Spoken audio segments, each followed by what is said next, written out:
আজকে আমাদের ভারতবর্ষের সরকার বিগত কিছুদিন আগে যেই ওয়াকফ বিল সংশোধনী আনা হয়েছে তার বিরোধিতা করি, আমরা তীব্র বিরোধিতা করি। কারণ এই ওয়াকফ সম্পত্তি আমাদের পিতৃ সম্পত্তি, এটা আমাদের বাপদাদার সম্পত্তি। তার জন্য এটা আমরা কোনো রকমেই আমরা এই সংশোধন মানছি না, মানব না।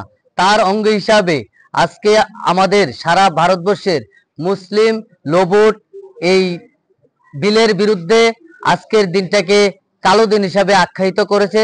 তার অঙ্গ হিসাবে আমাদের নরজলা পূর্বটিলা বাইতুল মসজিদে আমরা এর তীব্র বিরোধিতা করে কালো ফিতা পরে আমরা তার প্রতিবাদ জানাচ্ছি।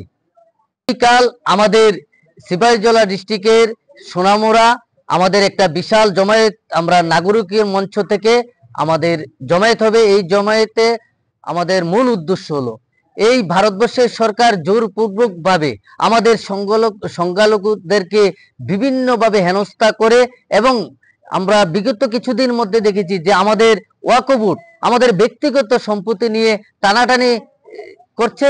তার প্রতিবাদে আগামী দিন আমাদের এই ওইখানে বড় সমাবেশ।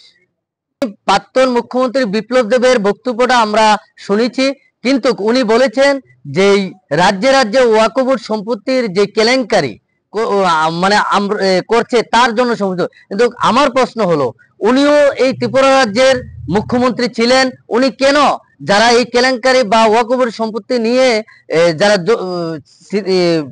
কেলেঙ্কারি করছে তাদেরকে চিহ্নিত করে কেন শাস্তি দিচ্ছে না? উনি কি বলছেন না বলছেন ওই দিকে আমাদের কোনো লক্ষ্য না। আমাদের মূল লক্ষ্য হচ্ছে আমাদের পিতৃ সম্পত্তি, আমাদের বাপদাদার সম্পত্তি, আমাদের নিজস্ব সম্পত্তি, ওয়াকফ বোর্ডের সম্পত্তি। এই সম্পত্তি নিয়ে তাদের এত মাথা ব্যথা কেন, আমাদেরকে এত হস্তক্ষেপ কেন? এরই তীব্র বিরোধিতা আমরা করি।